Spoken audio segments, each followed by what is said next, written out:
बिहार का gangster UP में ढेर। यूपी एसटीएफ ने किया एनकाउंटर। 2,25,000 का रखा इनाम। अपराधियों में मचा हड़कंप। नमस्कार, कैपिटल टीवी में आपका स्वागत है और मैं आपके साथ प्रिया बिस्ट।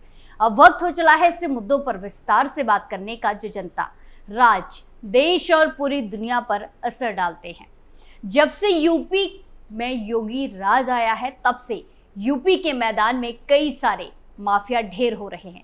वहीं अब एक बिहार का 2,25,000 का कुख्यात बदमाश एनकाउंटर में यूपी के मैदान में ढेर हो गया है, जिसके एनकाउंटर से यूपी से लेकर बिहार तक सभी माफियाओं और अपराधियों में हड़कंप मच गया है। तो क्या कुछ है पूरा मामला, चलिए आपको बताते हैं।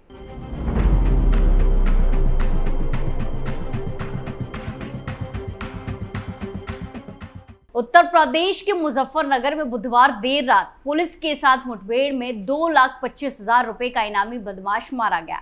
पुलिस अधिकारियों ने बताया कि मुजफ्फरनगर के रतनपुरी इलाके में उत्तर प्रदेश और बिहार के विशेष कार्य बल यानी एसटीएफ की संयुक्त टीम ने इस कार्रवाई को अंजाम दिया।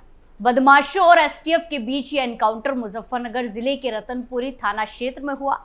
आपको बता दें कि पुलिस को जानकारी मिली थी कि बिहार का रहने वाला 2.25 लाख का इनामी बदमाश नीलेश राय पुत्र गोपाल राय निवासी जिला बेगूसराय बिहार कुछ दिनों से मुजफ्फरनगर के बुढ़ाना क्षेत्र में रह रहा है, क्योंकि बदमाश की काफी समय से तलाश चल रही थी। उसके बारे में बिहार पुलिस को सूचना मिली कि वो मुजफ्फरनगर में छिपा हुआ है, जिसके चलते मुजफ्फरनगर पुलिस ने बिहार एसटीएफ से संपर्क किया, बिहार एसटीएफ से कांटेक्ट किया। बदमाश की पुष्टि होने पर एसटीएफ बिहार मंगलवार दोपहर मुजफ्फरनगर पहुंच गई। इसके बाद बिहार एसटीएफ और नोएडा एसटीएफ ने मिलकर एक टीम बनाई। मुजफ्फरनगर पुलिस के साथ मिलकर अपराधी को पकड़ने के लिए जॉइंट ऑपरेशन चलाया गया। बुधवार की रात नीलेश राय के ठिकाने का पता चल गया। उसे पकड़ने के लिए अभियान शुरू हुआ। बुधवार देर रात पुलिस को सूचना मिली कि नीलेश राय अपने 2 साथियों के साथ बाइक से बुढ़ाना से वाया रतनपुरी होते हुए मुजफ्फरनगर आ रहा है। वहीं फिर बुधवार की देर रात को रतनपुरी थाने की कल्याणपुर पुलिस चौकी पर नोएडा और बिहार की एसटीएफ टीम अपराधियों के बारे में जानकारी ले रही थी। तभी बुढ़ाना की तरफ से एक बाइक पर आते 3 युवकों को पुलिस ने रोकने की कोशिश की, तो वो पुलिस पर फायरिंग करते हुए खतौली बुढ़ाना मार्ग की तरफ भागने लगे। इसके बाद पुलिस टीम ने उनका पीछा किया तो गांव इचड़ाला के जंगल में उनकी बाइक फिसल गई और 2 बदमाश फायरिंग करते हुए फरार हो गए, भाग निकले। एक बदमाश पुलिस की गोली लगने से घायल हो गया। पुलिस ने उसे सीएचसी पहुंचा दिया। वहां डॉक्टरों ने उसे मृत घोषित कर दिया। पुलिस ने बताया कि युवक की पहचान बिहार के कुख्यात बदमाश नीलेश राय के रूप में हुई है। वो बेगूसराय का रहने वाला है। इलाके में उसकी दहशत थी। वो कई मामलों में वांटेड चल रहा है, फरार चल रहा है। बिहार सरकार ने उस पर 2 लाख का इनाम भी घोषित किया था और वो बिहार पुलिस से बचने के लिए यूपी के बुढ़ाना में रह रहा था। यानी कि बिहार पुलिस से बचने के लिए पिछले कुछ समय से वो डेरा डालकर यूपी में बैठा था। पुलिस के मुताबिक नीलेश राय के खिलाफ बिहार के फुलवाड़िया, बरौनी और नगर थाने में लूट, हत्या और डकैती के 16 आपराधिक मामले दर्ज है।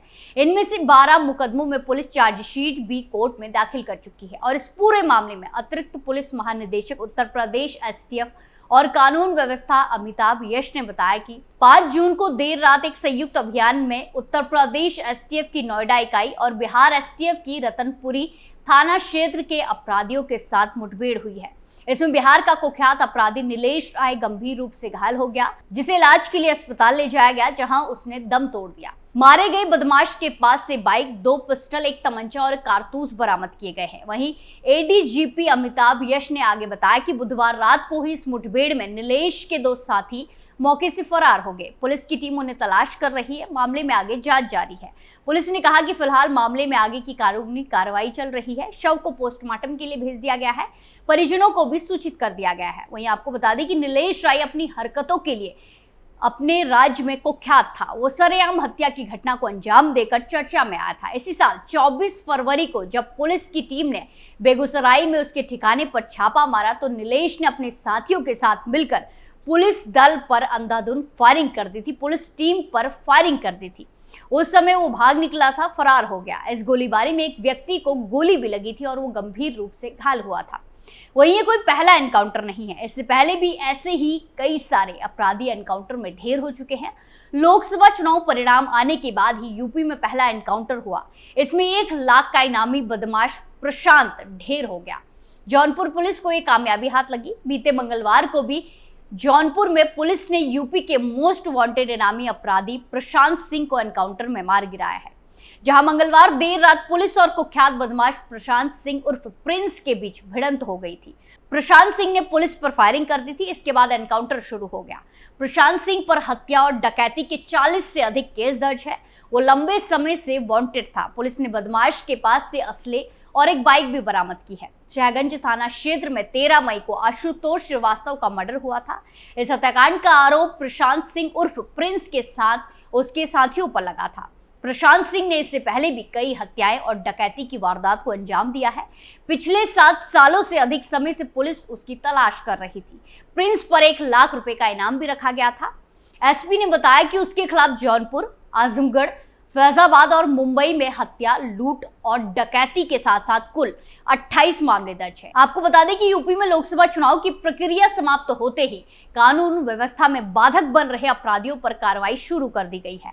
योगी सरकार लगातार अपराधियों के खिलाफ कड़े एक्शन ले रही है। वहीं आपकी जानकारी के लिए बता दें कि 19 मार्च 2017 को योगी आदित्यनाथ ने पहली बार उत्तर प्रदेश के मुख्यमंत्री पद की शपथ ली थी। इसके 12वें दिन 31 मार्च 2017 को सहारनपुर में एक एनकाउंटर हुआ। ये योगी सरकार के सत्ता में आने के बाद यूपी में पहला एनकाउंटर था, जिसमें नंदापुर गांव के रहने वाले गुरमीत को मारा गया था। वहीं उत्तर प्रदेश पुलिस ने पिछले 5 साल में कई एनकाउंटर कर राज्य में अपराधियों पर नकेल कसी है। अब आपको उत्तर प्रदेश के एक और चर्चित एनकाउंटर की याद दिलाते हैं, जो 10 जुलाई 2020 को हुआ। गैंगस्टर विकास दुबे का एनकाउंटर। उस समय भी यूपी पुलिस ने कहा था कि गिरफ्तारी के बाद पुलिस उन्हें कानपुर ले जा रही थी, लेकिन गाड़ी पलट गई और विकास दुबे पुलिस कर्मियों की पिस्टल लेकर भागा। जब पुलिस ने उन्हें घेरा और आत्मसमर्पण करने के लिए कहा तो उसने फायर कर दिया। बदले में पुलिस ने आत्मरक्षा में फायरिंग की, जिसमें विकास दुबे घायल हुआ और अस्पताल में उसकी मौत हो गई। बीते साल अप्रैल में गैंगस्टर और पूर्व सांसद अतीक अहमद के बेटे असद अहमद की झांसी में हुए एक एनकाउंटर में मारा गया। इस एनकाउंटर में भी यूपी पुलिस ने कहा था कि जवाबी कार्रवाई में असद अहमद मारा गया है। विकास दुबे से लेकर अतीक अहमद की मौत ने अपराधियों के अंदर खौफ भर दिया है। इससे राज्य में कानून व्यवस्था भी बेहतर हुई है। वहीं बीते साल मई में एक रिपोर्ट में कहा गया कि साल 2017 में जब से राज्य में योगी की सरकार है, तब से हर दिन 15 दिन में एक एनकाउंटर हुआ है। वहीं साल 2017 से साल 2022 तक का एक अखबार का डेटा ये कहता है कि राज्य में 186 एनकाउंटर हुए और लगभग 5000 ऐसे अभियुक्त हैं जिन्हें फायरिंग से चोट आई है। ये फायरिंग ज्यादातर पैर में निशाना लगाकर की गई थी। इसी के साथ यूपी पुलिस के अधिकारी प्रशांत कुमार ने सितंबर 2023 में बताया था कि पिछले 6 साल में पुलिस और अधिकारियों के बीच 9434 से ज्यादा मुठभेड़ हुई। इन मुठभेड़ में 183 अपराधी मारे गए। इस दौरान 13 पुलिसकर्मी भी शहीद हुए हैं। वहीं अभी आंकड़े और ज्यादा बढ़ते जा रहे हैं। हर अपराधी को सजा मिल रही है और सीएम योगी के राज के हर माफिया या अपराधी जो मिट्टी में मिल रहा है। वहीं यूपी में एनकाउंटर कोई नई बात नहीं है, बल्कि देश के बाकी हिस्सों में भी ऐसे एनकाउंटर होते हैं जिन्हें लेकर उनकी प्रामाणिकता पर सवाल खड़े किए जाते हैं और बाद में उनमें से कुछ एनकाउंटर को फर्जी पाया जाता है। लेकिन यूपी के मैदान में आए दिन माफिया और अपराधी ढेर हो रहे हैं, जैसे माफियाओं और अपराधियों में हड़कंप है। कुछ डर के मारे खुद को सरेंडर कर देते हैं और जो नहीं करते उनका अच्छा इलाज होता है। स्पेशल स्टोरी में आज के लिए इतना ही। फिर पेश होंगे नए मुद्दे के साथ। बाकी तमाम खबरों के लिए देखते रहिए कैपिटल टीवी उत्तर प्रदेश। नमस्कार।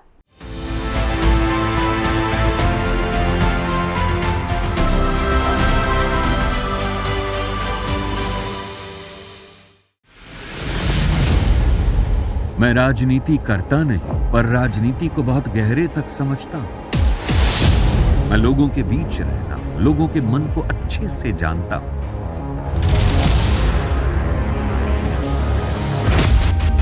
पब्लिक और पॉलिटिक्स की हर नब्ज को खूब पहचानता हूं।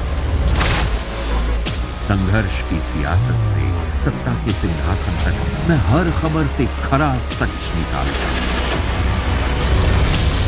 ना कोई दौड़, ना कोई race. Capital TV, Uttar Pradesh.